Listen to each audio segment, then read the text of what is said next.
pretty good. I did Can- everything. Make sure my phone's on. Are we able to know whether people can hear us? I have someone on that. Okay, so, all right. I hit the button. Okay, perfect. Okay. All right, so I call to order this meeting of the East Amwell Township Committee. Adequate notice of this meeting of the Township Committee has been provided by a notice sent to the official newspapers of the Township, posted to the Township website, posted on the bulletin board of the municipal building, and filed with the Township Clerk as required by law on January 2nd, 2024. Ms. Casper Bloom? Here. Ms. Enton? Here. Mr. Nardi? Here. Mr. Dendis? Here. Mayor DePiero? Here, will everyone please rise for the Pledge of Allegiance? I pledge allegiance to the flag of the United States of America and to the republic for which it stands, one nation, under God, indivisible, with liberty and justice for all. All right, thank you and good evening, everyone. I won't repeat the announcements that are in your agenda, but please read those. Let's go right to open to the public. Items not on the agenda. I'm sorry, agenda items only. Does anyone have any comments before we start?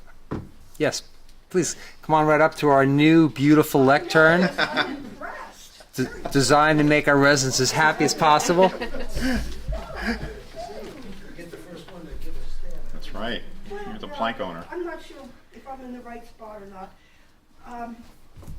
Laura Olson, village person.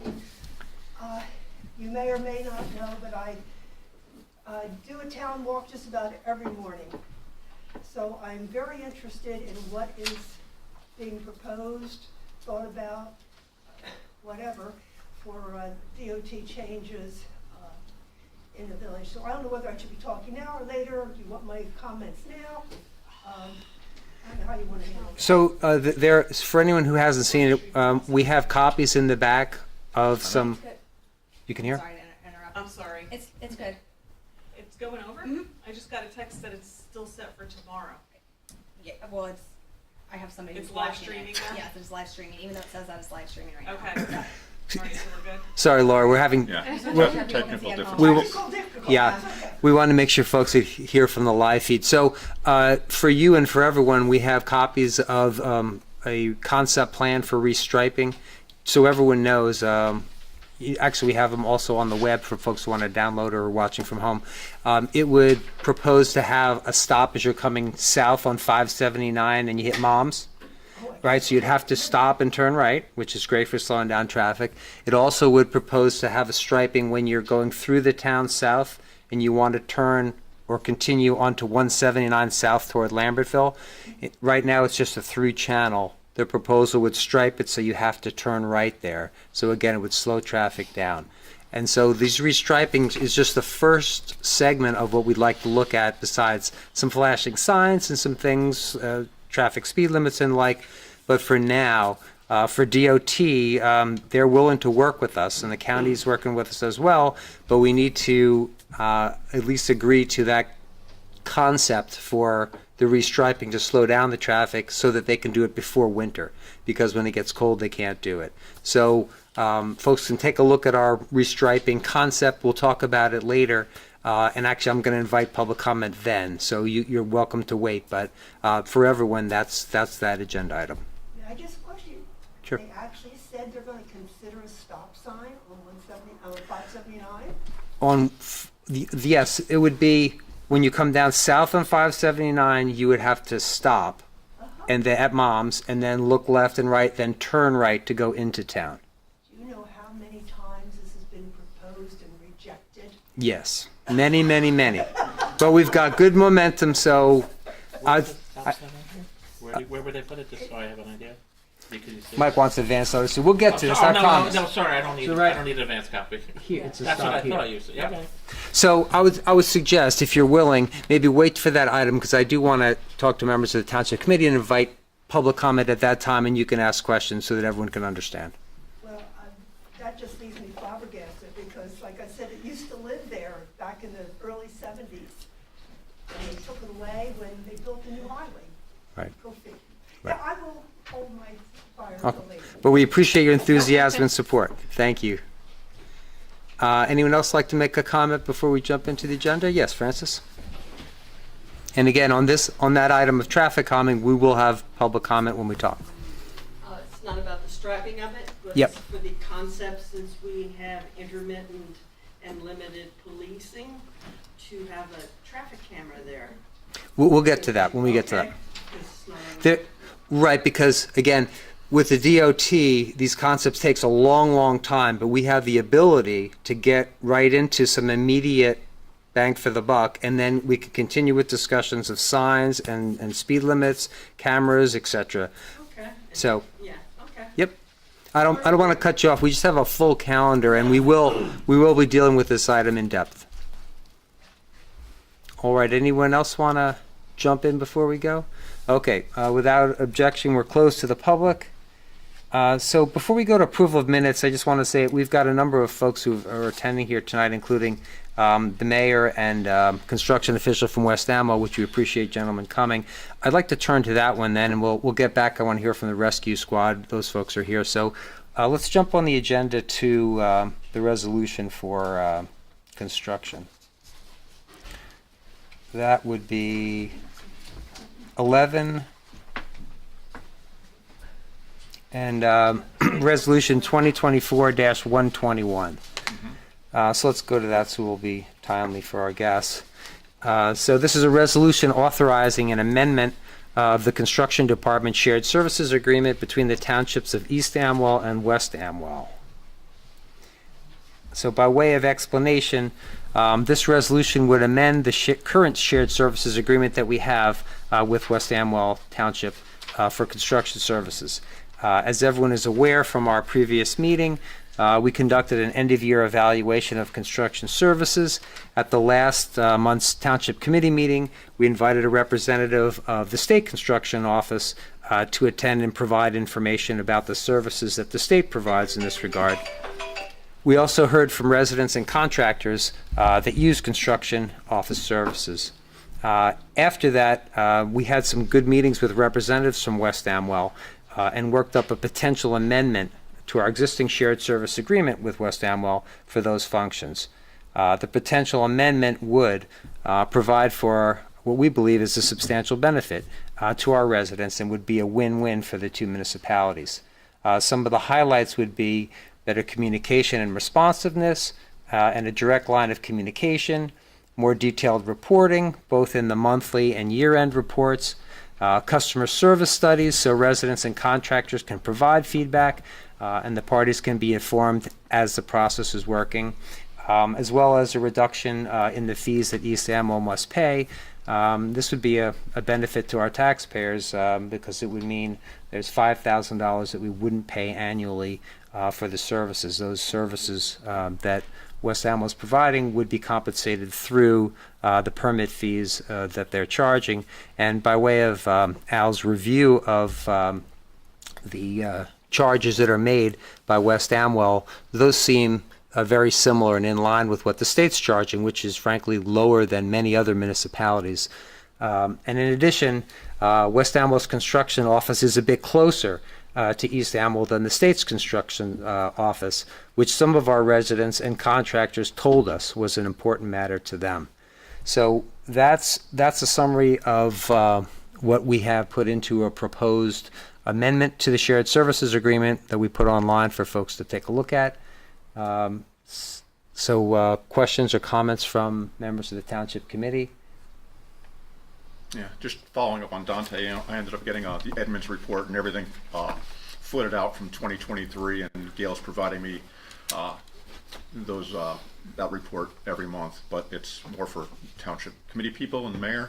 The monthly report's been modified, so we have more details here, and West Amwell's been super responsive. Phone calls, I get called back, immediately. So I greatly appreciate you guys showing up and all the hard work you've done. You're welcome. Okay, I don't know if you gentlemen want to say anything. We had a lot of process last time. I feel very confident that we had good discussions on the issues that we raised. We've had very good responsiveness and communication with West Amwell since we had that meeting, and I feel confident that that's going to continue through next year, and so we would continue with our shared services agreement with these amendments. Sounds good. Anyone else? Yeah, no, I'm glad we were able to work something out and move forward with West Amwell. And I appreciate the state coming in too and, you know, explaining everything to us as well too. But I'm glad we were able to work this out. Okay. Do we know, were we able to figure out why we weren't getting the reports, or just, I just think there was a hiccup in the system, but, you know, so we're looking forward, not back? yeah, Okay. yeah, No, exactly. Thank you, gentlemen, by the way, for working with us. I mean, I think we I have no problem continuing this relationship. Seems to be more positive than negative, and you know, and you guys are clearly here because you care, and you've been very receptive. I didn't work on this, but it sounds like the mayor and Al worked on it a lot, and is that the recommendation? Yeah, so Yes. I would recommend that we do move forward with this. Like I said, some substantial benefits and improvement in the existing process, but also, you know, our residents did say it was important to them to be able to go to our sister municipality when they have their meetings with the code officials, not just the head official, but for each of the subcodes as well. So, you know, we listen to when residents and our contractors tell us that that's important to them, and so I think that's a win. And again, you know, the mayor and the construction official, Mr. Phil Rosso, have been very responsive. You know, just in the couple of weeks since we last had this meeting, they've gotten back to us, and so has the head of their department. So, you know, it's the type of responsiveness I think that we appreciate and our residents do as well. Yeah, I mean, I would say we brought a concern forward. They corrected it, and we're moving forward, right? Yes. I think we have a great shared approach, and we'll see. You know, both sides now have good communication. Al and Phil are going to be able to talk directly if there are any issues, and I think that's a substantial improvement in all processes, is to have a direct line of communication. So I'm very pleased that everyone's taking it seriously, and it appears like we have a very workable plan. Sounds good. Thank you for the work on it, by the way. You're very welcome. All right, I would, yes, Mayor, would you like to say something? I just wanted- Please, yes. Just thank the committee for their efforts, Al and Dante, for, you know, reaching out, and then communications obviously is the most important aspect of things, making sure that the residents are getting the service that they need, and again, you know, we're open to, you know, any and all comments, and if there's something that needs to be addressed, then reaching out to us. I know he's got direct line to Phil and to Gail, so if there are any troubles or concerns, please feel free to reach out to the committee as well. But hopefully things are in hand, and we can continue to serve East Amwell residents as well as our West Amwell residents. And we thank you for all the considerations that you put forward with this agreement. I think in today's day and age, you know, small municipalities sort of have to stick together a little bit in order to make things work in a more efficient manner. You know, in my opinion, you know, things always roll downhill from the state to the county down to us, and we're left trying to hold on to these heavy responsibilities, and whatever we can do to make things easier and smoother is a good thing for all our residents. So thank you once again for your consideration and continued trust in our ability to have a nice shared service agreement for everybody. We appreciate it, thank you. And Mayor, I'll repeat publicly what I said to you privately, which is I did get many calls when we had that information session who indicated that they appreciated the service that was provided from your construction department. So that needs to be said as well. Thank you. Yeah, thank you very much for that. I appreciate it. Thank you. Thank you. Thank you. All right, at this time, I'll entertain a motion if someone has one in favor of the resolution. So moved. Anyone have a second? Second. Okay. Ms. Casperlin? Yes. Ms. Ensign? Yes. Mr. Nardi? Yes. Mr. Dendis? Yes. Mayor DePiero? Yes. Okay, let's jump back to, we'll quick do the minutes, and then we'll get right into special discussions, and we'll take the Amwell Valley Rescue Squad. So approval of minutes, folks had a chance to review the minutes. May I have a motion to approve the minutes for September 5th special meeting and October 10th regular session? 25th. September 20th. I'm sorry if I misspoke, September 25th and October 10th. So moved. Second. Okay. All in favor? Aye. Aye. Opposed? None. Abstention? None. Okay. Item 8, special discussion presentations. We invited the rescue squad to come in and update us on their operations and what's happening. Gentlemen, thank you for coming. Thank you for coming. Please come up to our. We have both The normal Take your choice. tables? Podium. Yes, beautiful. There you go. All right, excellent. Take advantage of that gorgeous podium. I worked very hard to get a nice podium so people could speak easy. So thanks for coming. Just a few things to go over. It's been about a year since we had everything happen, so I wanted to go over some of those numbers. For the 2023 year, in total, we had 457 dispatches. Out of those 457 dispatches, we unfortunately were only able to handle 176, which is about 38% of the dispatches that we received. This year, we're happy to announce that we have increased that pretty substantially. Year to date, we've had 443 dispatches, so we still have a month and a half to go. And we've answered 238 of those dispatches, with that being about 53% of the dispatches that we've received. It's still not perfect, but we are continuing to improve. From 2023 to today, we have also decreased our on-scene time. So from the time we get a call to actually getting to the scene, we've gone from 9 minutes, 28 seconds, down to 8.5 minutes. So we've dropped that time by almost a minute. With that being a lot of our staff time, allowing us to get to the scenes faster. The only reason we haven't decreased that number more is we have also increased the number of responses into both Lambertville, Flemington, and Hopewell townships. This year so far we've handled roughly 40 calls in those respective areas, where last year we handled about 15.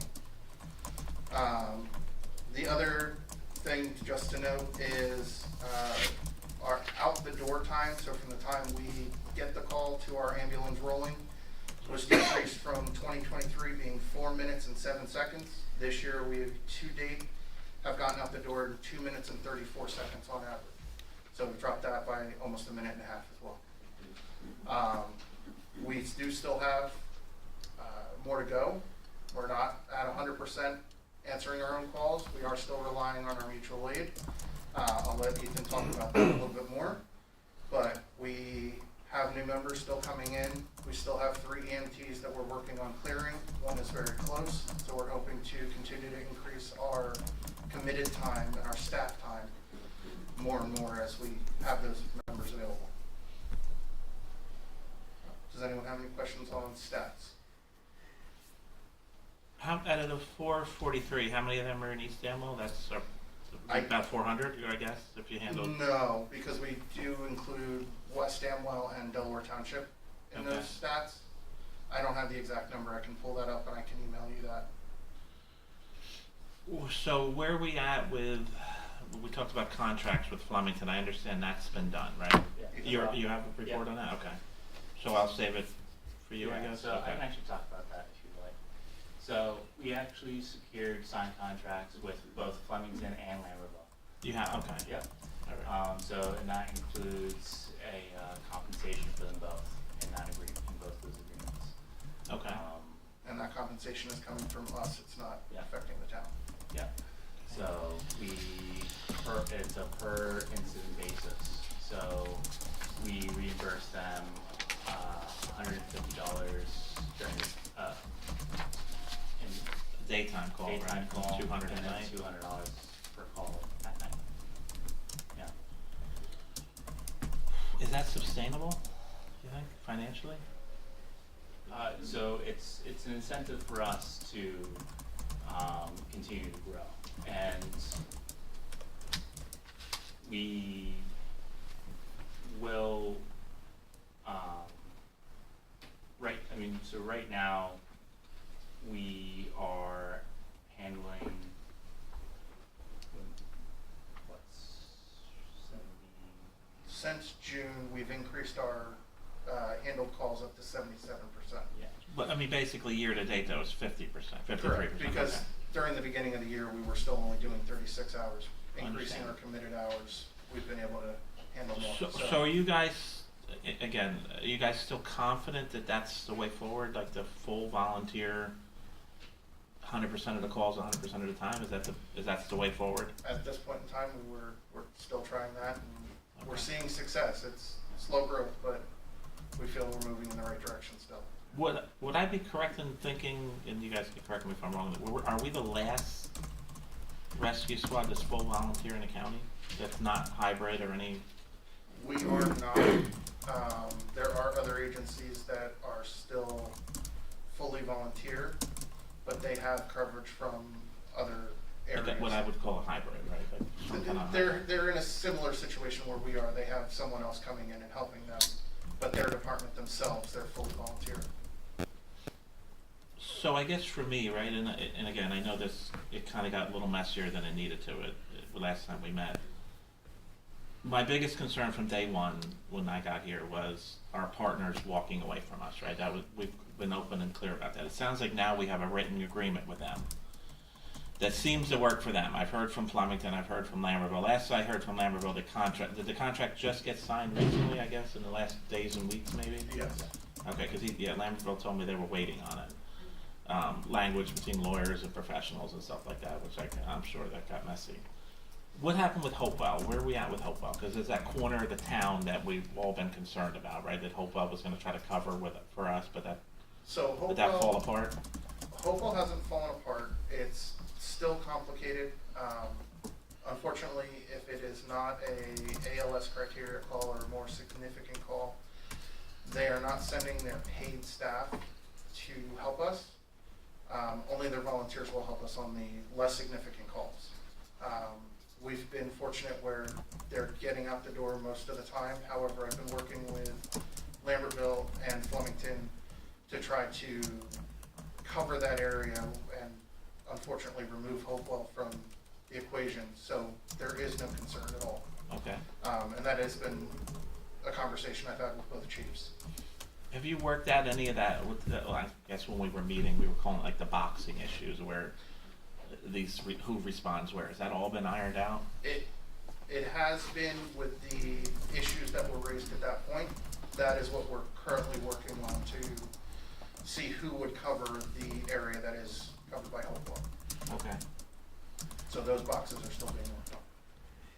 I'm sorry, Paul, could you repeat your answer? I didn't quite understand about the area, in the, I guess, the Saralin Mountain on the Hopewell side.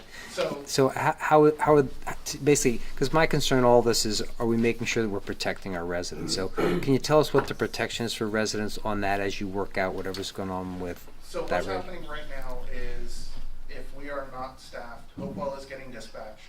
And I'm working with the township or the county to also dispatch the next due as well. So it will be Hopewell and whoever else is responsible. I need to get both Flemington and Lambertville's approval before they will allow that. And then ultimately, I would have Hopewell removed, and it would only be Flemington or Lambertville responding to those areas. As it is right now, if Hopewell has volunteers, no matter what the call is, they're responding. If they don't have volunteers, they're only handling our ALS criteria calls, our more serious calls. they're only handling the more serious calls? Correct. Are So you getting if it's a dispatch? slip and fall and they just can't get up out of bed, it may, unfortunately, right now, still be delayed by a couple of minutes before Lambertville or Flemington gets dispatched. Because those other two mutual aids are getting dispatched at some point. They are, it's Okay. just a slight delay. Are you guys getting dispatched for that? This is in Yes. the event that you're not able to cover it, right? Correct, That's what- we are getting dispatched for those as well, so if- in the event that we're not able to cover, it would then go to those other agencies. But we are working on our scramble times as well, we are increasing sporadically when we are able to answer calls, but it's, like I said, it's a work in progress to get some. You do a wonderful job with a spreadsheet, but I just can't read it. It's like, I don't know what it means, and that's on me, not on you. I guess what I'm gonna ask is, how much calls are we covering when we're not staffed? When we're not staffed, we are still covering, I wanna say, a decent amount of our calls. I don't have I think it's on a spreadsheet, but I just couldn't figure it out. Like, I think you have that in there, right? I might be able to pull up the spreadsheet. What we can do is we'll include that as a specific line item. on I the just was spreadsheet. trying to read through it. I'm like, is that something sound like you would have figured out, right? Yeah, or not? we'll I believe it is on the Yeah. spreadsheet, I don't have the spreadsheet in front of me. Yeah, I don't have one. They were from last month we had something. Yeah, we'll break it out and make it put it in Mike terms so I can understand it, man, because I just didn't like. So my concern still, like, right? I want to. What can we do to help, right? Like, a full volunteer all the time rescue squad is a huge task in 2024. I think you guys are seeing that. We're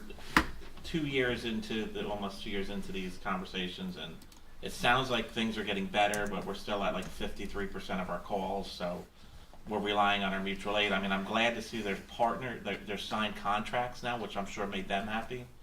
But now my next worry is like, how can we afford that? Like, what is that going to look like? 200. Let's just say it stays at. Let's say we get it up to 60% coverage out of 500 calls. Let's just use round numbers. We're going to be paying. You're going to be paying for like 225 calls for service at $150 an hour. Like, have you figured out the math on that? I'm going to whip out a calculator. Jenna's doing it in her head, but No, we haven't figured out the math on that, but we are. it's like 33 or 30, almost 40,000 or 34,000. We're confident that with the town's increased support and continued support, we should be able to sustain that until we can get ourselves in a better place and continue to move forward. So, like, let's just say the town had to come up with that. Let's just say it's 34,000 for this conversation, right? We'd be giving that to you guys to ultimately give to Flemington and Lambertville, right? Correct. I mean, basically, that's what it is. And then they wanted like 50,000 to cover the whole thing, right? And then bill. So I want to have these intelligent conversations here out in the open, and so we can brainstorm together. I still worry that a full volunteer squad, as much as I'd like to see it succeed, I still worry that it's going to be hard for the long term, right? I mean, are we open to other options on bringing in still like a paid system, a hybrid system here, or is that not something that's even on the table? Unfortunately, with the call volume we have, it would I know, be we keep difficult. talking, yeah, we run into like nobody's going to take it, Correct. right? So how do we overcome that? Anybody have any ideas? And what I can say is we do have one additional member that's going That's through cool. EMT school, so we are trying to continue to gain EMTs, and we've also brought on an EMT since last year. So what we learned though when we were all meeting together, right? Like I think all you guys, all the chiefs that said like 1 out of 10 stays, and that's even in the paid services. So, right, it doesn't seem like they even stay. It's hard, right? I will say, So is adding money, like giving you guys money, is that going to solve the problem? I think it would allow us to continue to improve our position. Okay. It would allow us to have that time, yeah. So I'll say what's in my head. Like, so are we just adding money to a system that may not work, or do you think this will work? I fully believe it will work. It's taken time, and as I said, over 1 year, we've improved, I believe, pretty substantially. I could clearly see an effort, right? I mean, clearly, you guys are here communicating. This is a positive conversation. Your numbers, I don't question Ethan's numbers. Sounds like he's a math guy. I'm sure that you are handling the 76% that you said since June, and I'm sure the staff there, I see cars there all the time. I go back to like one of my original questions, like the plan. So the plan now is like we're paying Flemington and Raritan to cover 45% of our calls or 40% of our calls, right? Or Flemington, Raritan, and Lambertville, give or take. The township isn't paying anything. No, but we meaning you guys, right? Yes. We, like, I'm sorry, I won't refer to us as you guys, but the rescue squad is. But at some point, the rescue squad's going to need money from the town, right? Do you have that kind of money to sustain those kind of bills? So we do have our annual fund drive coming out. Okay. So we'll be sending that out during Thanksgiving week. And I don't know what it generates. Is that something you can share or want to share? Or if you can't share it, that's fine. I mean, I'm looking at the financial viability of it's a business yeah, I at the mean, end of the day. our operating cost is around $100,000 a year. That's to keep the lights on and gas in the ambulances and training That's and buying new equipment when you run out of Band-Aids and stuff like that. And that's workers' comp, right? So you got about 100,000 outlay, and then you have more than that coming in every year. Typically, yes. I will say last year was not as good as they have been in the past years. And I do think that part of that was the communication that was happening and the information that was released last year. so I mean, we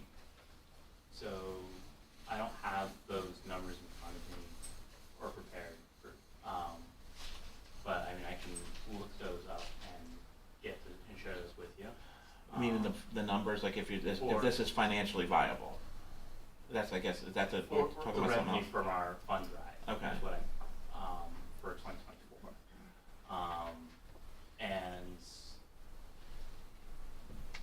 And do an analysis on the contract and see, and do a cost projection for that.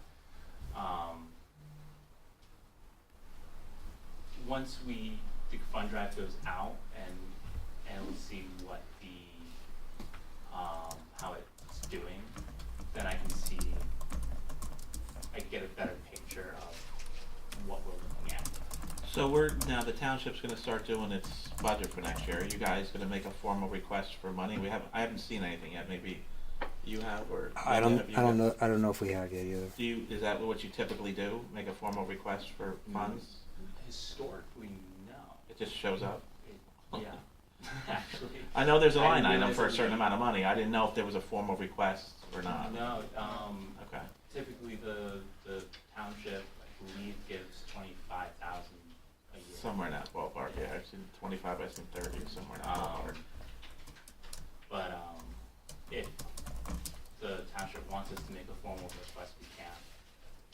It would just probably help, like, I mean, I would ask, like, tell us what you need and we would talk about it like we do every other line item in our budget. If you guys And that want could be a have simple me- email to the mayor and you doing the budget? It doesn't. You can set it anywhere. It doesn't matter to me. But I mean, for me, do you guys have a plan for, like, when you think you would know whether it's viable to stay with this plan of trying to be fully volunteer? I'm trying to think of how to, put some metrics on it too, because I know you guys are working hard to try to make it work, but there's the economics of it, and there's the, we all want to make sure to safeguard residents. Do you have a sense of, like, when you may know of? I mean, obviously your point's well taken, Ethan, about annual fundraising drive. That'll provide information. Maybe after that's done, maybe in January, maybe is that the right time to evaluate when you provide information, say to Mike and us, about how it's going, how much you raised, how it's going with the EMTs you're trying to bring on, to try to figure out, because we have to just, from a public safety point of view, make sure that we're protecting folks. Is that the right sort of way of So, doing it, or? I believe that with the signed contracts that we have with our mutual aid partners and our own committed time, that we are meeting the needs of the residents.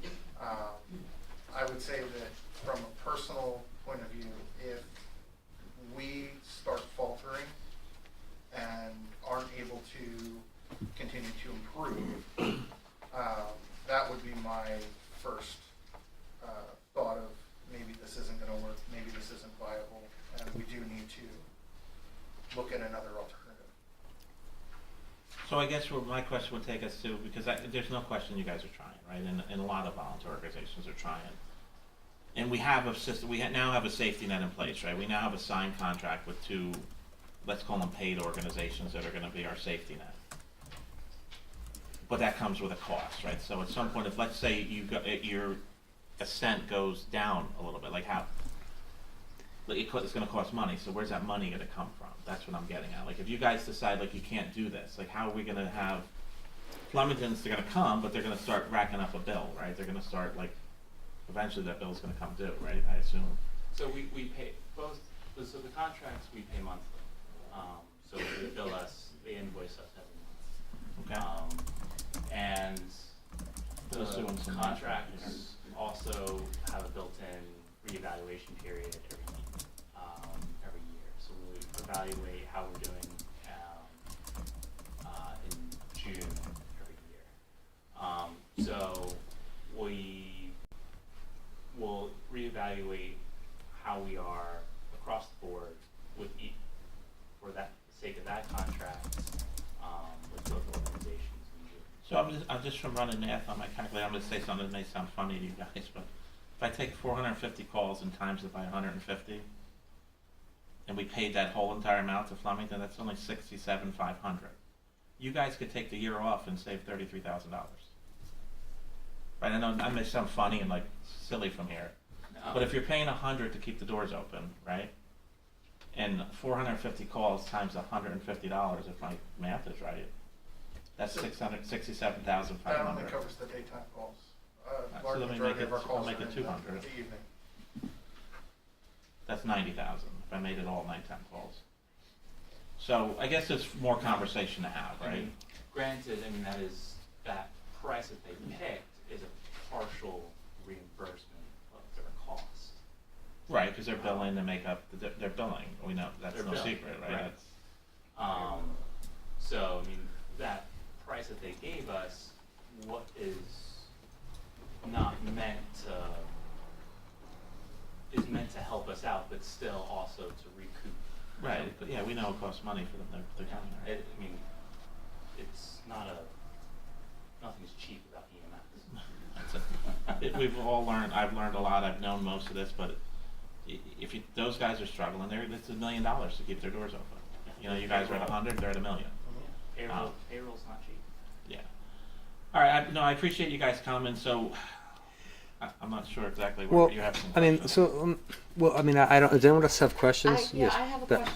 So, for the time that they're covering, I'm assuming that with the volunteer staff, your volunteers have full-time jobs.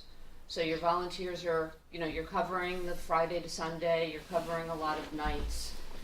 Are the other towns basically covering our daytime? Are they covering like 9 to 6 p.m. Monday through Friday?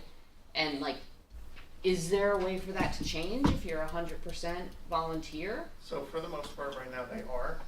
We do have a few of our members who have retired that are EMTs or working on becoming EMTs, which would help us during our daytime calls. And I have spoken to those members about, once they're cleared, filling a sustained time. So there would be a day a week or 2 days a week that we're also covered. And again, with continued volunteerism and getting more people on, we can hope to get more daytime hours covered. Back in, I think you guys were here over the summer or June, you guys mentioned hitting certain goals. I don't have that paperwork in front of me. Do anybody know what those goals were? Like staff by X amount of hours? Are we there yet? The one goal that we did have was to staff 7 nights a week by the fall. Okay. Because I haven't gained the other cleared EMTs, it hasn't been achieved. Okay. But that is still the goal once they are cleared. One of them is very close. It's a matter of just getting a specific type of call that he needs. Okay. And that'll clear him. Okay. But that is still a goal that we're working towards achieving. Are you still staffed at the 72 hours? Yes, we are. Okay. And we have, from time to time, increased that, but it hasn't been consistent weekly. And to jump back to the Hopewell area, I know the Sourlands generally. Is there like, do you have like a road division for what area specifically it is? Is it like Linvale Road or like Mountain Church or like? Off the top of my head, I don't remember. I want to say it is around Mountain and Rileyville might be where their area starts. What, do you try to cross somewhere if you get hurt?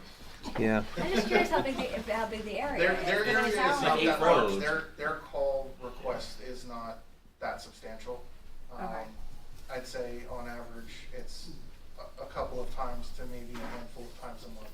that It's they're not a calling. lot, yeah, we talked about this, it's like 8 roads and there's Yeah. a few calls, but it matters if somebody needs Yeah, service. yeah, Oh, right. I know. Yeah, No, I right. know, it's not about how many, it's about the one time it's needed, right? Yes. How long You does could it- crawl, I guess. How long does it usually take to train like somebody to be an EMT? Is it like months or weeks or on average? The class itself, I don't know what it is anymore. It used to be around 400 hours. For us to then clear an EMT, they need to meet a certain number of calls and they need to meet a certain number of a type of call so that we Right. can see them on a variety of those calls. And unfortunately, and not unfortunately, we haven't had a specific type that one of these people need. Gotcha. So that's honestly what's holding him. Right. And it has been a significant period of time, unfortunately. But But we have to make Blessing in sure that we're disguise. putting out quality EMTs. yeah, understood. is a case like that, would you be able to like partner with Flemington or Lambertville, So he is assuming that they also- have those cases? He is also a member of Hopewell, and they Okay. haven't gotten it either. Yeah, Because that is something we were trying. yeah. And it is something we're open to, but it's a work in progress. So, I mean, look, we've we've done our best, just to try to be patient and to help you with the time to try to figure things out.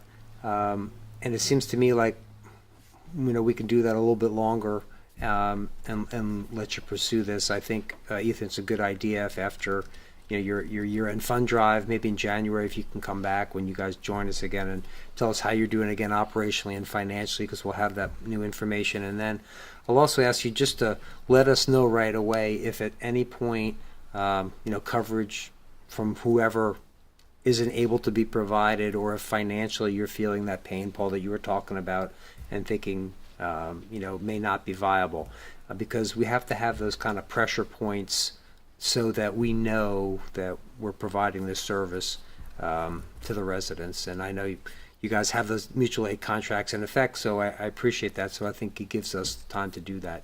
And then we'll discuss it again in January, see how it's going then, and again probably in February and March, and we'll just keep watching. Hopefully you guys can continue to arch forward and get more folks able to do the coverage, and we can see if that plan is viable and go with it, or if not, have to talk about what we need to do. So I appreciate that. If that makes sense to you guys, Township Committee also. Here's where I'll leave today. Like I worry about everything, right? Especially in this business, like health and people needing rescue services. I feel comfortable that we sign contracts, that our partners are going to be with us. Now my next worry is how affording it. And so far, not that I don't know if you were prepared to, but we got to see, like, is this financially viable for you guys? Like, even with our health, like, what is that going to look like over the next months and maybe years? So let's, if you're. I think that could be part of that discussion, because your point's well taken, and everyone's figuring out capability and cost, right? Those are the two big things. Because you can function like this is workable if you stay at even 50%, and they're willing to help us, because that's all this was for me, making sure somebody was there when you're not. You could be a viable agency possibly at 50% of the time, and they're up, like they're going to respond first due. But now I think part of your funding, and we probably have a little bit of disagreement on why the funding was cut. If you're not handling, like in 2023, I think you said you handled 38% of the call. Don't most people donate after they use the service? Would that be true or not true? No, not typically. That's not accurate? No. That's okay. Then I was understood that people use the service and then they might have said, hey, they helped me, I'll give them a check for $100. So it comes from just that letter we all get for the most part. That's where the bulk of your funds come from. Correct. Do you still send the letter out or the survey after you treat somebody? Like, I know the previous chief's wife used It's to do something that. we haven't been doing Okay. since I took over. It's unfortunately kind of complicated in the computer. Oh, okay. And I haven't gotten our current secretary up to it. But we did have our elections last night, and we have a new assistant secretary to assist. And the hope is that starting January, that will start again. Okay. I think I'm blanking on her name. I just remember her saying, I think when they got the survey, it did remind them of good service, and they would tend to send in money. So what I'm hearing tonight is the bulk of your funds are generated from that mailer, Correct. not after somebody's treated and said, hey, here's a check for 100, 200, 300, whatever. No, I mean, we may see small donations, but nothing substantial after transport. So this, like I said, I'm a worrier, especially in this business. My next worry is I'm glad we're stable. We have written contracts that your attorneys and their attorneys agreed with, and both of their chiefs told me. I'm now worried about how we pay for it, or like how, not we, meaning you guys. I would suggest you make a formal request to the Township Committee for a dollar amount, whatever that is, and let the committee look at it, and see what we can do. All right. I appreciate you guys coming tonight. This was helpful for me. I don't know. Thank you, gentlemen. Thank you. Yeah. All right. Thank you. Does that work, by the way, does that proposal work for everybody, how we should go forward? Good by you guys? Good by the township? Okay. All right, we're agreed. Thank you very much. Thank you. Before we close out that conversation. Yes. I'm the treasurer for 48 Rescue. You want to come up, Mike, and We don't know you. yeah, you use that lectern because we want to make sure our folks at home can hear. I've never seen this man before. He's got enough insignias. You know who he is. Right, I'm incognito. Anyway, I'm the treasurer for the rescue squad, and the improvements that have been made in the year are second to none. Paul has done a phenomenal job in turning the squad around, and I tell them personally, I'm proud of what they've done. They're doing a great job. Money-wise, we're still doing good. I'm in charge of the money. They know that. We are very viable. Our previous fund drive did just a little bit under 200,000. This past year's fund drive, that's coming to an end now as this one starts, is about 133,000 That you have in already. in already. Okay. Normally, I don't know how the stipend from the township worked in the past, but the check normally just came. Like, we've already got one from Delaware, and we've already got one from West Amwell for the previous. We haven't got, that was held up this year for everything they went through, but normally it was 25,000. So I wouldn't change that, because we're sustaining as we are right now. So we'll see how this new fund drive goes. Normally the letter goes out, we don't do a double mailing like the fire company does. We do one mailing, and normally the initial hit is pretty good. Probably by April, May, I can tell you where we're going with the fund drive. You know, I'll have a report for you. I could sit down with these guys when they do the report, so. And I will share, guys, he's told me this for the last 3-4 months, that you guys are making a difference, so, and I appreciate that. Yeah, it's a huge improvement, so. All right, I'm satisfied where we are right now. Like I said, I worry about this stuff, and money is my next worry since we have the contracts. But it sounds like you got a few bucks there to sustain it for. Yeah, You know, so I've got limits set, and if we're in that, you guys will be the first to hear from me. If we get to a point where I don't think it's going to be sustainable, I'll let you know. But right now, we're doing fine. Okay. Great. Thanks for that update also. All right. Thank you all. Thank you. Thank you, guys. When they start this crap, I'll write you guys a check. The rest of the room, come on, pony up. Francis, keeps it going.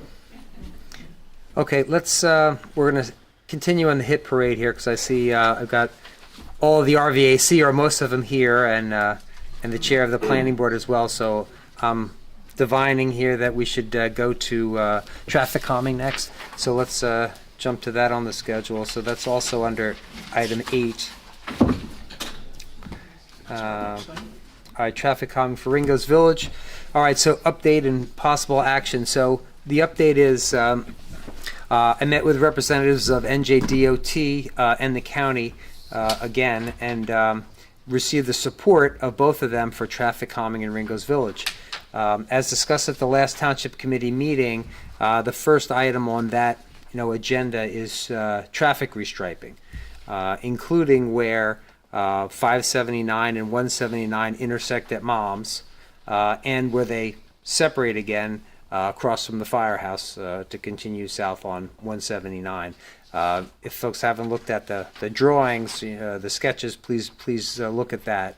But basically, by requiring right turns as you enter the village going south on 579, and if you want to continue south on 179 toward Lambertville, instead of just continuing straight with no obstruction, if you have to make a right turn, both of those things would slow down traffic, which would be very helpful. We have other issues that we'd like to get to, but these are the ones we're able to start with the regulators. And I provided this information to the RVAC, or Ringo's Village Advisory Committee, and they provided their comments, but generally they're supportive of the effort.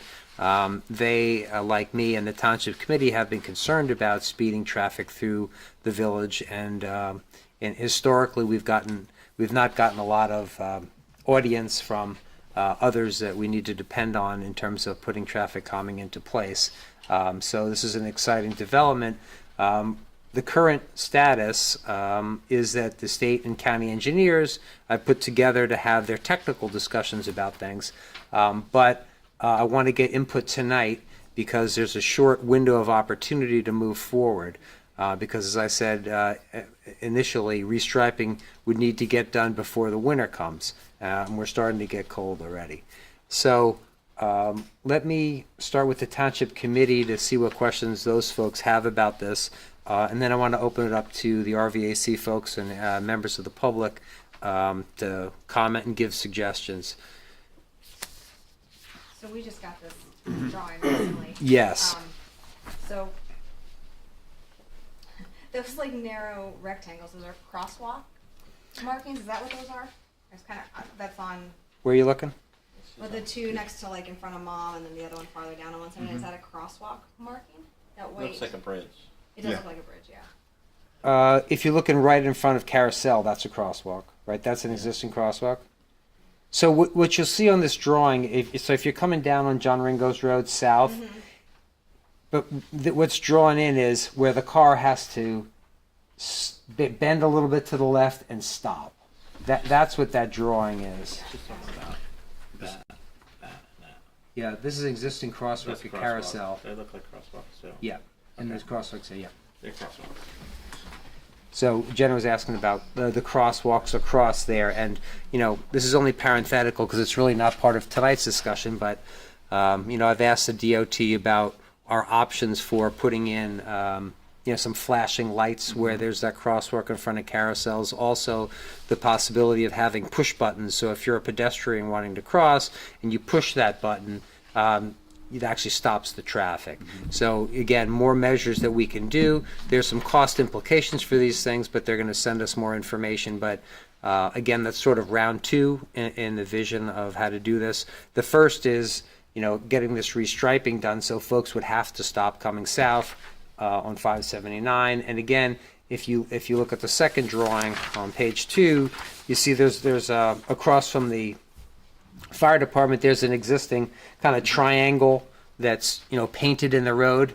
That just works to tell drivers continue driving straight on 579 or continue driving straight on 179. It doesn't slow you down if you're going on 179. By actually expanding that, and potentially we could ask to have curbs put in the future so you can't drive across it, but it would make folks actually make a right turn to continue there to go south on 129. So instead of somebody entering the intersection too fast at the top of town, continuing through town, and then just continuing unabated onto 179, they would have to make a turn there, again, to slow down traffic. And so there would be signage that would go along with this, and we could evaluate the effects, hopefully some beneficial effects we get from this by the time we have some more discussions with them on signage, the speed limits, which I've asked them to review because in a number of places the speed limits right around town are too fast, really. And so RVAC folks in particular have had a lot of significant comments for us about how we could do that. But, again, in a round 2 discussion, we'd look at the 4 places where folks enter town, either 579 or 179. At the top 2, we want to make sure they've slowed down and make sure they don't speed up until the 2 southern exits from those 2 major roadways. So does everyone get the concept of what would happen? And the DOT engineers, at least for the northern one, were fully on board. They're still taking a look at the southern one across from the firehouse. And as I said, the county engineers are supportive of the notion. They agree that we should get some relief. I think it's a good idea. Any other questions before we invite the So public? they're going to put striping in and then possibly putting in the crosswalk, push button thing for pedestrian crossing? Yeah. Okay. Yep. So what you see on there, you see listings of some places where signage and push buttons would go. That's just because that's on the whole diagram as we had concept talks with them. Right. But we're specifically, the action item is specifically on the striping Gotcha. ideas. Okay. Yeah. Great job. Okay. In a short amount of time. Okay. So, all right. So, we may have more questions afterwards. Let me invite folks from RVAC or the public. Would anyone like to join us and give your comments? Yes, Candy, please come up.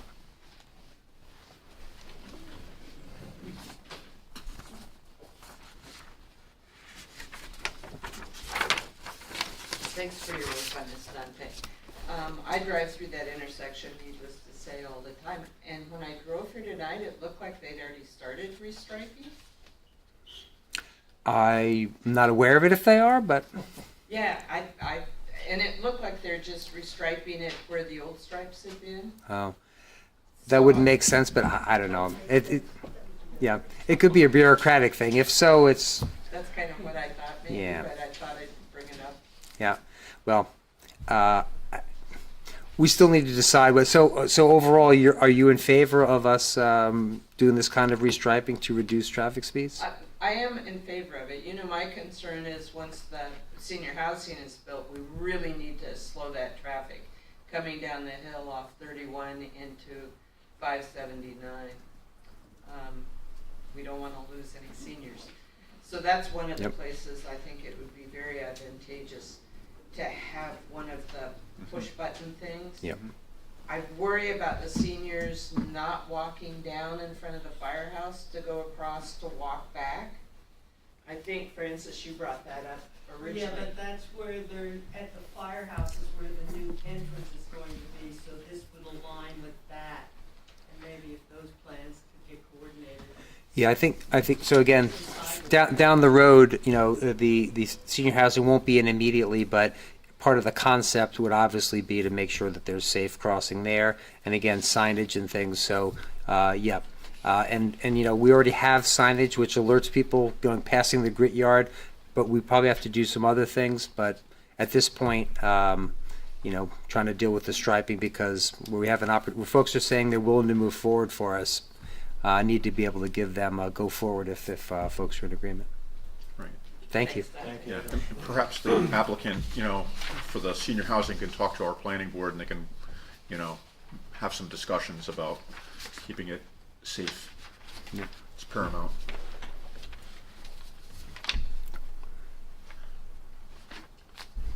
Kevin, as chair of RVAC, were you looking to jump up here and speak? I know you were, even if you weren't saying so. I am very pleased actually that there's progress on this because this has been an ongoing thing. I've been on this committee for years. So we're pleased to see progress and also to know that there is contact with the DOT and that there is a future plan. We know this stuff takes time, but Yep. we're very pleased to see some result. And so thank you, Dante, because this has been a long, ongoing conversation since both Kim and I have been in this committee. So to see some progress, Well, it was talked about in the 2014 Ringo's I was gonna Village. say 30 yeah, years. Yeah. I'm just speaking from my own personal experience. So this is, I know it goes back even further. So thank you. Well, thank you. And I appreciate the work that RVAC has done in supporting these kinds of things because it helps us. If you need anything Yeah. that we can help with, we're happy to do so. So thank you. Yeah, believe me, I've been telling the state and the county how, you know, our village advisory committee has been telling us this is so important, right? So, I mean, Don't make us come down there. yeah, right, exactly. That's well said. Other comments or questions from anybody? Yes, Francis? I know. Let the record reflect that Francis's first time behind the podium. There's no wheels And on I it. can see over it. Yes. Having been here and heard all these things for the last 30 years, I congratulate you on making progress.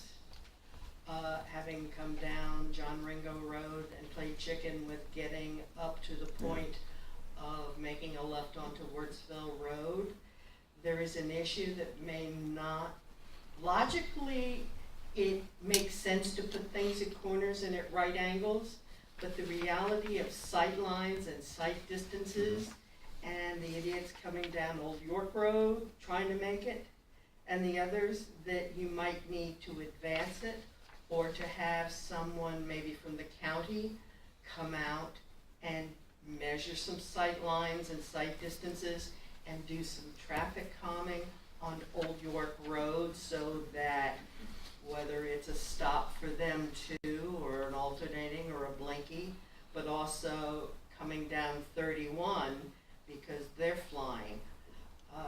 If you're striping, there to where you're gonna go on to 179. I think we had discussed this last month. If instead of a nice pretty arc, there was more of a sharp angled kind of thing, that might slow them down, because if you're going to the Grange, that I go to frequently, you know, it's like playing chicken to get in and out of your car without losing a lot, and they are just zooming along. It would be a good place to put one of the speeding cameras that you've already got, so that people coming around that corner would see the speed limit that they're doing, adjusting the speed limits on these, you know, roads, a sign that would let people on 31 know, or Old York or wherever, that makes sense from a traffic engineer's perspective, that there's a yield requirement or yield to the left. You know, one of the things they learned painfully down in North Carolina is a lot of the trucks and the truckers, they learn enough English to get through the DMV test, but they haven't got a clue, and they're still driving off mountains and roads that aren't there, and jackknifing up in the mountains of western North Carolina, because I just learned today that, predominantly they're Russians. I don't know that. Whatever. But I think from a practical, and from also a small car versus a big vehicle where you have more of a sight line, you know, I'll lend you my little Munchkin-mobile. You can get a sense of the difficulty of seeing around moms as to who's coming, and those kinds of things. But it's, you know, it's a good start, and there's been 3 or 4 of these things, and it's finally nice to see some work getting done. Great, thank you. Thank you. Yeah, and just so one note for folks. And the cameras, don't forget the cameras. Oh yeah, there's a lot of planning, because I've already told the state and county about signage and things that'll show what speed is. So a lot of things coming. So on the point about You can tell them I will be back. They know me when I walk in the I just want to room. say, I know there's freedom of First Amendment speech, but views of the Yeah, public don't yeah. reflect the views of the Township Committee. Excuse So me? continue. So on the technical things, yeah. So that's why the engineers are going to get working now on sight lines and all the technical parts of it. But the thing that I want us to get, my goal is to leave here tonight with a vision of the kind of striping that would slow down traffic in those 2 places, so those folks can complete their technical analysis and get something done for our residents before it gets cold. So, so that part of the technical stuff is built in there. All right. Any final comments? Yes. Come on back, because we started with you. Come on back, yes. I need stronger glasses or a bigger picture. Yeah. Oh yeah. Sorry, it's not that big. I didn't see it before. I assume right now the focus is right at those intersections. It's Yes. not striping to narrow the cartway at this point. No, it probably would narrow the cartway going through the place where the 2 roads connect together, right? So that would be as narrow as appropriate, but not not wide to suggest it's supposed to be a highway through. So as part of doing the 2 restripings that I'm saying, when they do this technically, yes, it would be a narrow cartway through the middle. Just basically in that area, not the entire road, not the entire length of Old York? Not the entire length at this point. Right now, the focus is right essentially between the firehouse and Mom's. And Downtown. yeah, the center downtown. And then after that, as I said, we'll explore more about going out and, if you imagine like an X, going out in both directions, speed limit, signage, width of the cartway, all of those things will be the next items for us to work on with them. Okay. Historical perspective, because I've probably been here longer than the DOT people. Back in '97, they increased the cartway through town by 10 feet. Mhm. And if you were I'm not aware of that, but yeah. And so just put that in the back of your mind Yep. because That's helpful to know, they- absolutely. You know, it increased the speed going Yep. through town. Yep. And then in 98, they reduced the speed to 30 to Middletown. I don't think it's been changed since then. Before that, it was 35 miles an hour the entire lane. Got it. From, yeah, just about. Question on, I mean, overall, it's interesting. I'm Bless focused you. on the moms area. Yes. Because I'm dealing pretty well with the lower end of Mhm. it. We still have a lot of big trucks that are coming through. Now, how is that gonna work to make those turns to go up John Ringo? I know that a lot of them don't belong there, but they still go. Maybe it'll stop them from hitting the bridge. You know, I didn't think they're gonna stop, but they keep going. Anyways, and interestingly enough, did good work. I think I have something very similar to this that was proposed several years ago. So it's, they're working on it. It just takes time, I guess, to everything Well, come around. it takes pushing too. Yeah, I don't. I don't think it's back just a there. time factor. Yeah. Then my other comment was the 2 crosswalks. The one on Old York, that's not a problem there by Mom. But with the change of the intersection coming down, that they're going to stop immediately. I'm not sure how they're going to be too happy to stop twice. That's just like I said, I walk the town every day. I never use the one by Carousel. Now, I'm sure the people who park there come across, but once you get over to the sidewalks, they're a mess. So I cross up higher. Other than that, it'll be an interesting venture if they go like that. So we'll try it. The paint comes off every time they always move it around. But anyway, thank you. May I So ask we'll 2 see quick how it goes. questions while you're here? I'll report in when it's in place. I'll let you know. Excellent, if it actually good, works. good. Because Ye- right now, I do get a lot of response, people stopping and letting me cross. I have them coming both ways, and it's like. This is when you're crossing at the south side of, Crossing at Mom's. okay. Not so much on the 179, they just whiz right by. Yep. But the 579 group, I will often get people stop both directions to let me through, so that's nice. And even down near the firehouse, most of the time, but you gotta watch. What's going to prevent them, just getting back to this stop sign, which isn't where I would put it, but I see what they're doing. What would prevent someone from just whizzing down along the side and bypassing this? Is there going to be, there's not going to be any curbing to stop them or to discourage them from going straight across? Yeah, from just violating crossing lines. Yeah, So, like so that. right now, the option that's open to us is to start by striping right away. And so my feeling is, yes, we should pursue that. As for whether we can then, graduate to curbing, I think, yes, that would be a real possibility that we could explore, especially if people are driving over after they've changed the lines. So, to get them on board and do it, this is an easy path with, path of least resistance that could get us a benefit, and then we'll see. Curbing might make perfect sense, but, we couldn't do that immediately, so. It's the mindset driving through that you're not really ready Yep. to make a curve, you're just going to go straight.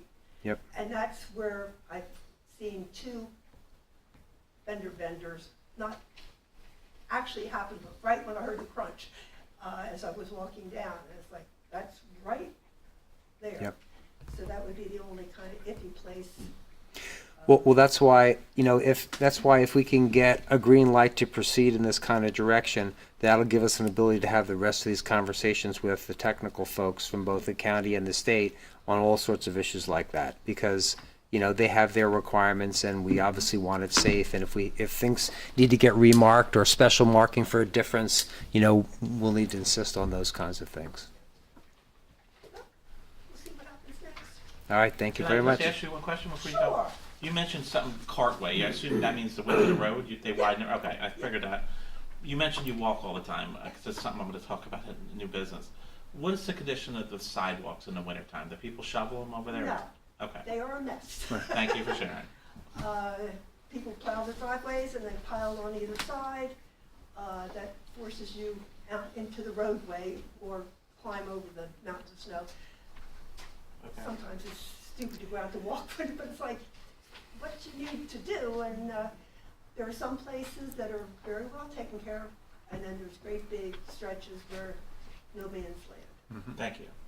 Yeah, and I think on the sidewalk issue, maybe you can even chat with the folks in RVAC because they've expressed some concerns about sidewalks. And, you know, we're aware that there's some issues with that and we want to make sure there's safety. And so Mike's been exploring it. I know RVAC has mentioned it. So Which one do you guys do, RVAC? I do. Oh, then maybe you'll talk. So I think having that discussion, I think would be good because we ought to figure out, you know, what's helpful and best fit appropriate. for Yeah. there? You know, the water pumps out down there, the Grange freezes or whatever. Right, things like that, yeah. Up above, it would, something, I'm not sure if it was another sump pump, but I think they cleaned it down here just recently, but that was always wet and mucky and whatever. It's dry now, right? I think that was correct. Yeah, it's dry, and most things are dry now. Yeah. Very dry.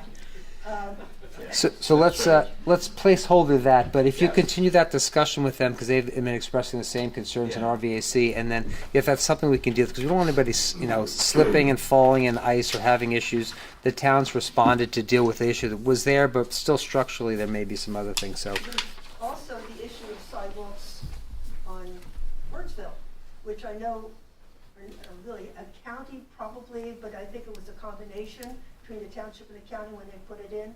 The bamboo is a mess, and that's never plowed either, or shoveled, or whatever. I'm not sure who would be responsible, but you're out to the road again. I mean, just real quick, what I've learned is the township doesn't really have an ordinance that allows us to enforce any of this. So there's this conversation that I started with Frank, and then it sounds like we're gonna loop other folks in to continue this conversation to see what that would look like. Yeah, So, yeah. I wasn't gonna bring that up, but thank you. no, Yeah. thank you. That's, I asked you. Yeah, You said you walk, so yeah, well. thank you. well, thank you, Laura. Appreciate your comments. Thank Okay. Anyone else? If not, we'll close on that for the public. So let me ask members of the Township Committee, are folks comfortable with us proceeding so I can talk to DOT and the county about moving forward with this kind of striping traffic calming? Absolutely. Yeah, I can't see why Yeah. not. Jenny had a question, Is comment? there a lighting there at night for the stop signs? Since it's going to be a new, like I don't remember if there's. We haven't even talked about like stop signs or how that works Oh, yet. okay, I just wanna- But yeah, so I'm not sure. I'm sure what I imagine will happen is once we say yes, this is the kind of design East Amwell is comfortable with. We want this. They'll then come back and say, well, here's how we do it. Here's how we'd light this or do that. And so maybe my plan would be once we say okay, we'll get feedback from the county and the state can reflect it back here and wherever and make sure that things like that are taken care of. Perfect. Yeah. Yeah, I'm good to move forward with it too. I think it's great. Okay. Frank, should we do a vote or resolution? What's the Do proper? they want an official yay or nay, or They- do they they've- just want feedback from you?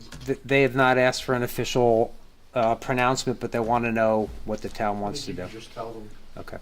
All right. So let me just do this way in terms of a vote to make sure I have the authority. So I would move that the Township Committee approve moving forward or letting me move forward with the DOT and the county with this restriping or something similar in order to achieve traffic calming. Yeah, I'll second that. Second. Okay. All in favor?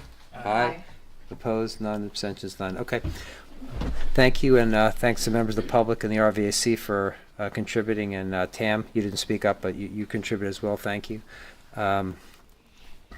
So let's go back and make sure we've covered everything in order here on the agenda. Okay. Affordable housing. So yeah, so we're still in 8. Let me see, because we did get the minutes. Yeah, so in 8, right. So let's go to affordable housing. One of the items on 8. This is update on affordable housing. We've got 4th round obligations, and Bev and I have met with our professionals. Bev, if you'd like to give a report, please, on the status for everybody. Yeah, So there's been changes to the program since the third round. The program's no longer managed under the Council of Affordable Housing, COA. It's now called Affordable Housing Dispute Resolution Program, or the program. And that's, the oversight with that now is through the Department of Community Affairs, DACA, and the Administrative Office of the Courts, AOC. So DCA issued the report for the fourth round obligation in late October. East Amwell met its obligations for prior rounds, and our new obligation is 44 credits with a present need or rehabilitation for 4 credits. So we have until January 31st, 2025 to accept our fourth round obligations, and then we have until June 30th, 2025 to adopt the fourth round plan. The Affordable Housing Planner and our attorney are investigating different options for East Amwell to meet our obligations. They did a quick evaluation over the weekend, and they think we can currently cover 30 of the 44 units or credits. So we have a shortfall of 14 credits, and their plan now is they're going through, they're looking at different tools, different ideas, how to change things around a little bit. And in the next couple of weeks, they're gonna give us their plan for the additional 14 credits. And they have already said that they would be able to, come in, do a formal presentation at a meeting, so that way the public can weigh in on the, any questions and concerns. So it's gonna be stuff that we're gonna be working on over the next few months.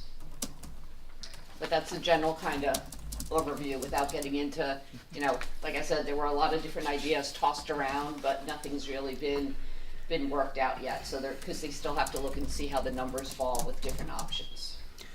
And incidentally, the obligation of 44 is about 1/3 of what our obligation was for affordable housing in the previous round, in round 3. So we're in pretty good shape. We have a certain number of units that will be coming online with the UAW project. We also have the additional 2 units that are in the beginning of the process that can be added as non-senior affordable housing. And we've got a number of options for dealing with our obligation, as Beth described. So the good news overall is we're in a pretty good position. We're out in front of the process. We have our professionals working on it. Beth's been active in making sure we're getting the information, and we'll keep reporting it out. So stay tuned for the next updates. And that's pretty much the summary. Anyone have questions? Yeah, it sounds like we gotta wait for more details, right? So, Yep. Yeah. We had asked our professionals to do a plan and give us recommendations, because it becomes very technical in terms of how you do it and each of the legal obligations and how you comply with it and where credits are applied. We'll get the benefit of their thought of how they'd recommend that we deal with it in the way that's most efficient for Right, us. like they can shift obligations, credits from the third round, you can put in the fourth, and the fourth round, so you're kind of Gonna get me changing ahead. Um, things around Yeah, exactly. depending on how the math works out. Yeah, I've been ahead And of it's a very in-depth legal area, and the rules have been changing. So Right. they're working on that for us. All right, thanks, Bev. Thank you for your work and for the update. Before we go to 9, can I just jump in for a second? Yes, please. So under a sense of acknowledgements, I just wanted to thank the residents of East Amwell for re-electing me to the Township Committee. I think we've done a lot of good things, particularly this past 2 years for the town, and I look forward to serving the town again for another 3 years. So I just want to say thank you. Congratulations. Yeah, congratulations Again. Thank you. Yep. Yeah. Yeah, thanks for all of your work all Yeah. all that time. Okay, so have we covered everything here in item 8? Let's see, Amwell, yeah. Affordable, calming. Okay, good. So as by my reckoning, we're up to item 10, consent agenda. Okay, may I have a motion to approve resolutions 2024-117 and 2024-118? So moved. May I have a Is it just moving money from the November where we can move money, right? Yes, one of them is to transfer some of the budget appropriations around, and the other is to authorize bills and claims. Do I take that as a second, Mike? Yes. Okay. All in favor? Aye. Opposed, none, abstention, none.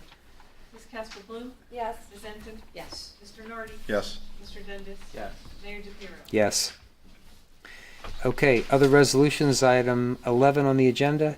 Resolution 2024-119. Resolution authorizing execution of a shared services agreement for sharing Somerset County Department of Public Works equipment and personnel. By way of explanation, this resolution would allow us to use the Somerset County facility so that our DPW employee can obtain his CDL license to operate. So it's a benefit to us in terms of cost. The county's been very professional and accommodating in offering this to us. Does anyone have any questions or comments? Okay, Yep, I remember this. all right, may I have a motion to approve the resolution? So moved. Second? Second. All right, thank you. Ms. Casper Bloom? Yes. Ms. Ensign? Yes. Mr. Nardi? Yes. Mr. Dendis? Yes. Mayor DePiero? Yes. Okay, 2024-120, resolution of award for telecommunication system service software and hardware provider. This is a resolution to award a contract for the telephone system at the municipal building and also includes a better rate from Comcast for internet services.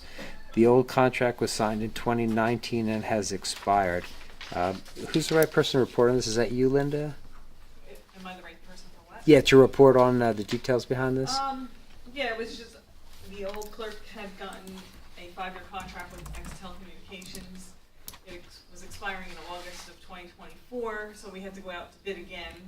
We actually went out to bid 4 times because it kept coming back wrong, or we had to reject the bids. We had resolutions on prior meetings rejecting those bids because they just weren't cutting back properly. I guess a lot of these vendors don't deal with government normally.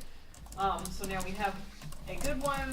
We're awarding it to Flex IP Solutions. It's another 5-year contract. And he was able to save us, I believe, over a 5-year period, $3,700 in internet fees? Or is that a year? What's a year? I got,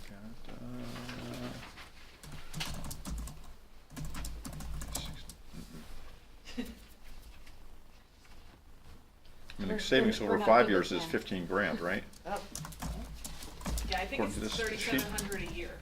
great. Yeah. So, yeah, he has some deal with Comcast, deals with them all the time, so we're saving money. Mhm. It made all the sense in the world. He seems really good, he knows what he's talking about. So he's gonna come in, we're gonna use the existing phone system, so we're not paying money for new phones. Mhm. And he's just gonna clean up the back room a little, cause there's lots of wiring and old stuff back there, Yeah. so. Good job. So in terms of the telephone system, we have certain phones already, hardware in place that we own. We do. They said down the line they may expire where there's no support to them anymore, but we'll cross that bridge when we come to it. If we have to replace them, we will, but for now, the ones that we have that are existing, they work fine, so. Okay. And this is AJ, right? No, this is an AJ. Okay. It's a telecom called Flex IP Solutions. Okay. We went out to bid for this and we had like 4 different vendors. We did ask AJ for a price on this a while ago, but it was way higher than this. Oh, okay. Sorry, I was confused with the hardware provider part. Since we've been discussing computers Yeah, with no, AJ, so no, it's all, understood. it's all for the phone system. Got it, okay. Mhm. Okay, other questions? I Do I? just know when I call Linda, she answers, so it works for me. That is a good thing. Because you call my cell phone. Right. Sometimes I call you and I get Jason's cell phone. I'm like, how'd that happen? That's probably user error. I'm like, Linda? He's like, nope, you call my cell. All of a sudden. Do I have a motion to approve this resolution? So moved. Do I have a second? Second. Okay. Ms. Catherine Bloom? Yes. Ms. Ensign? Yes. Mr. Nardi? Yes. Mr. Dendis? Yes. Mayor DePiero? Yes. Okay, we've handled that one. All right, we're up to 2024-122, resolution to certify additional funds for township planner.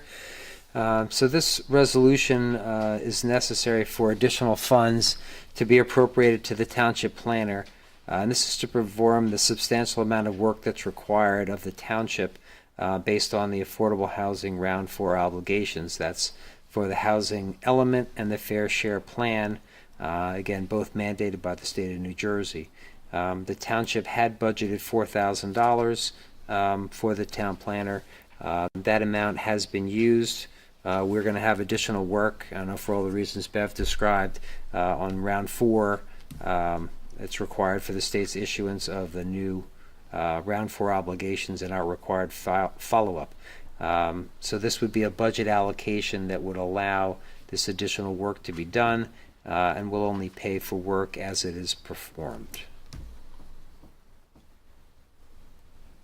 Questions, comments?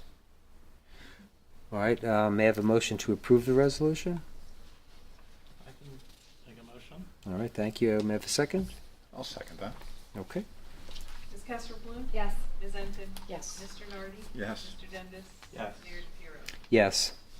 Okay, we're up to item 12, new business. I think Mike has a couple of new business items. Yeah, thank you. I think one of them we might have covered, but I just wanted to give, so most of the folks that have been following, we changed healthcare, and I got an email from the broker today. I feel like it's worth updating only because nothing ever is perfect. But let me just open it up for you guys. This is from Jason DeMarco. He's the president or vice president of the company. He wanted me to share, per your township committee meeting tonight, the savings to the township's 2025 healthcare insurance plan will be approximately $7,000 in savings. Along with these savings on year 1, in the following years, we'll see additional savings with the stability of rates, possibly of dividends, and additional support with our professional services. The employees will have additional services with virtual care through CVS for primary care and mental health services, discount programs for vision and weight loss. The plan also includes LifeMart, which includes discounted gym memberships, car rentals, and electronics. I hope this helps you in your meeting tonight. If you have any questions, you can give me a call, get a hold of me during or after the meeting. I'll be happy to help, and he left his cell phone number. So there were some numbers floated when he came, and it turned out the savings weren't as high as the original thought they would be, but it's still a $7,000 savings in 2025 for our new coverage. I'm sure the transition didn't go without hiccups for our employees. I'm used to it because my healthcare provider switches every 3 years, so it never goes without hiccups. But $7,000 is real money for East Amwell, and I believe we have equal or better coverage. Maybe a couple extra benefits that we weren't getting. Plus, we now have a phone number of a person in our corner that's there to advocate for us. I know there's a real savings if somebody belongs to a gym. You know, you can submit for reimbursement, get your gym membership, at least a couple $100 of it paid for. So, all minor stuff, but still moving the needle in the right direction for East Amwell. I would like to see a better savings, but I think as years roll on, you'll see the percentages aren't going to go up as much because I think we all know healthcare is not going down. Yep. At least it hasn't since I've been a recipient of it. So, Yeah, unfortunately, it's true. I wanted to give that report. Yep. I got another, I guess it's an official but informal report from Jason on the Kleinschmidt project. That's the house on Old York Road. We've been a good year now. We've had the money and it's still not down to the ground. That was supposed to happen the first week of October. Now it looks like possibly next week. There was some permitting issues that they had to overcome, the contractor's availability. Apparently they needed like zoning, construction, and JCP&L, and there just was a lot of permits, I guess. So hopefully I'll have a solid date. You know, Jason communicates with the contractor, but the guy can only, about this time. I can't give you an exact date, but we're hoping for next week. And I told the cemetery folks I would update them when that happened, and we're supposed to be in the loop too before that happens. The kind lady from the village talked about the sidewalks a little bit. I wanted to talk about that briefly.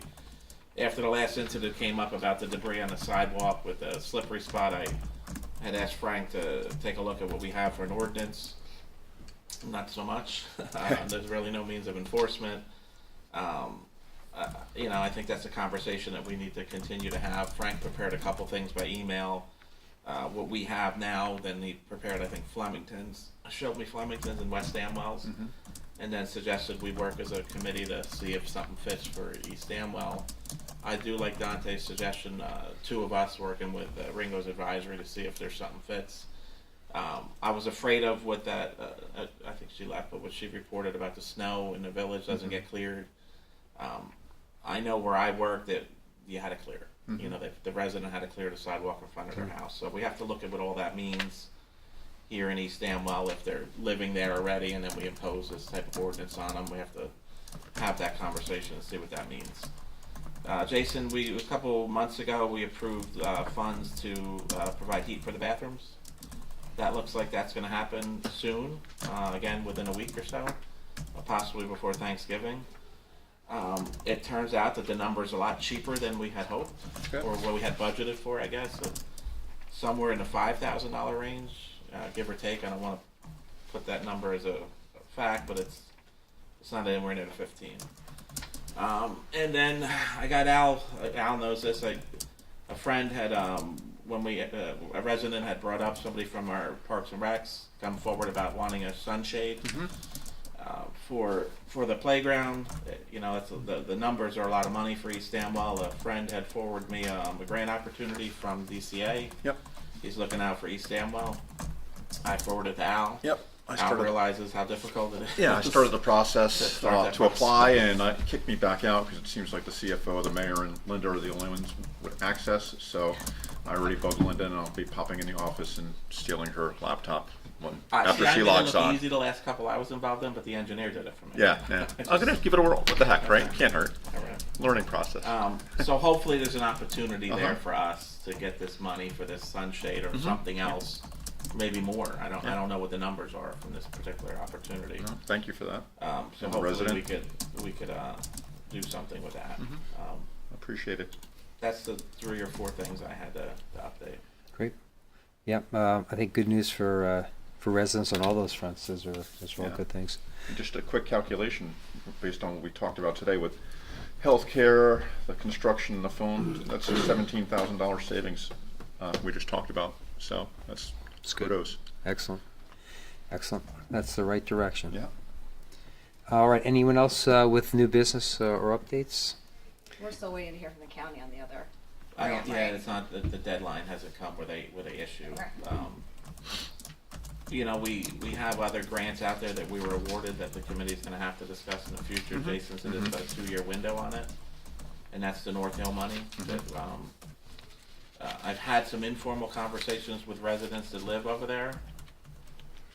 I would suggest they're not a fan of us paving that road, but I think there's bigger conversations to have. You know, and include that the folks from that road. Right? Yeah, I think the biggest concern was if you improve that road, then the folks that run the open space are going to want to put the parking lot back over there. Yeah, but I think that's and that's a conversation we can have with Conservation Foundation, because Conservation Foundation was very responsive when we expressed concerns with residents had of going up that road. So I think you're doing the right thing of keeping everybody in the loop. And dealing with all those stakeholders will make sure that makes sense. So for I think folks. the good thing on that grant is we have until like the end of 2026. Yeah. So if we're still here, we can figure it out in 26. Okay, that's what I know. Okay. No one has anything further? Okay, so item 13, approval of bills. May I have a motion to approve the November 13th, 2024 bills of the evening? So moved. Thank you. May I have a second? Second. Okay. Ms. Casper-Bloom? Yes. Ms. Denton? Yes. Mr. Nardi? Yes. Mr. Dennis? Yes. Mayor DePiero? Yes. Item 14, approval of administrative reports. May I have a motion to approve the administrative reports? So moved. Thank you. Second, anyone? I can second that. Thank you, Mike. All in favor? Aye. Aye. Opposed, none. Abstention, none. Okay, correspondence, folks can read that, and we're up to open to the public. Would anyone like to express their wild appreciation of all the great stuff that's going on. Frances immediately raised her hand. Thank you. I raised an index finger. Yeah, Yeah. that counts. There's two things. One, a quickie. If you've noticed, New York City's on fire tonight, all around their parks and things like that. No, I It's didn't. severe drought. Oof.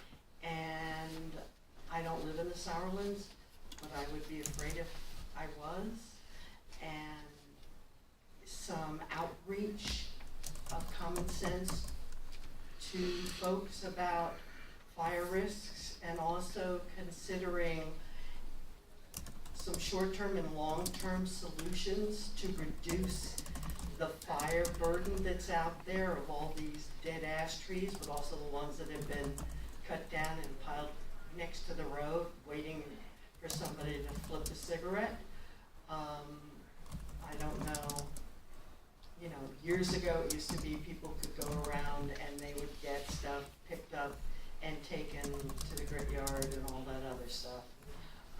There might be some value in proactively arranging for something that people who have their own concerns could say, hey, I live on Mountain Road between this and that, and I'm worried about this. They alert, it comes to the township, it's identified, and then maybe as a public and private and volunteer kind of thing, there could be some reduction of the risks. I mean, I've got pastures and no trees on them, and you know, they could catch on fire the way it's going. One thing I wanted to point out, with following up on the rescue squad, I've lived here as of next year for 30 years, since 1995, and in those 30 years, the township has given $25,000 a year. That hasn't kept up with anything. I don't know if the other municipalities have changed the amount that they give, but there's been 30 years of slowly starving the rescue squad and people. It would be nice if money would be back, now that you've saved 17,000, that at least some of that get factored into putting either to the squad or put into a bucket that could supplement those kinds of calls. It was interesting to hear that there'd been 40-some calls where our squad had covered for other municipalities. I don't know whether or not that there is a payment that comes in the other direction when East Amwell covers for somebody. That would be nice, but I suspect that's not the case. And as a disabled, and I could show you the card, and a person who, if I fall down, I can't get up, and I've spent hours on the ground trying to figure out how to defy physics. The idea that if I'm to the point and I have to get help from somebody, I want to get it from somebody that I know. The idea that the local squad and the local people, they don't charge your insurance, which everybody bills up to here or there, and yeah, I could probably cover it between the insurance I have, but not everyone in East Amwell can. There are hidden, non-obvious benefits to the community and community safety of having a local squad that has the support and the attitude of what can we do so that they can succeed, rather than, well, you tell me what you're going to need. You know, let's keep them in business and fund them to succeed, and it may end up as a hybrid, but I'm sure if you went totally to someone other than the Amwell Valley Rescue Squad, it would be costing everybody a hell of a lot more. So let's find a way to come up with some money and support for them, because they're EMPs, they're volunteers. They're not, Mike, I'm not a spreadsheet guru, you're not one either. But when you're in a service profession like you are, like they are, you're focused on the mission. You're not counting the cost of widgets as much or more than you need to. And so seeing ways that the community and the taxes that we pay can support these individuals and support them financially, either through a money bucket or whatever, because they're gonna have to replace equipment too. So $130,000 this year or $200,000, well, that doesn't even start to get the cost of new equipment. And if a tree falls on it like it did years ago up in the mountains answering a call, you know, that can be disastrous, you know. And just keep in mind, and it would be nice if there was a way that, or a survey could be put up to where residents can communicate, or maybe this is it, send the township why you want support for the Animal Valley Rescue Squad and our appreciation for them and all the good work they do, not just when we need them, but also being at fire calls or at the fairgrounds and other things. They don't make a penny, they're volunteers. And so let's approach the issue with some compassion and proactively, not reactively. It's not all widgets. Thank you. Thank you. Thank you. Rick?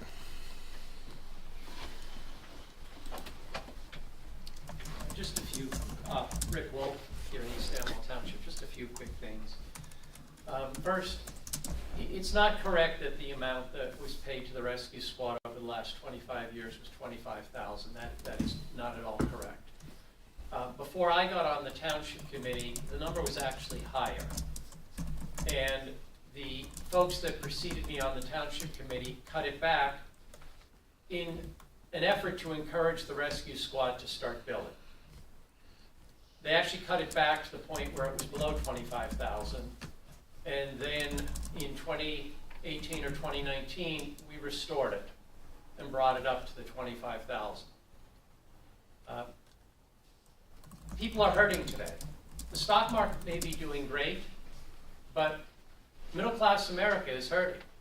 And that's evidenced by the results of the last election. I appreciate the fact that you pay attention to that. A $17,000 savings is huge for East Amwell. And it gives me a lot of comfort knowing that you see that people are hurting and that every dollar matters.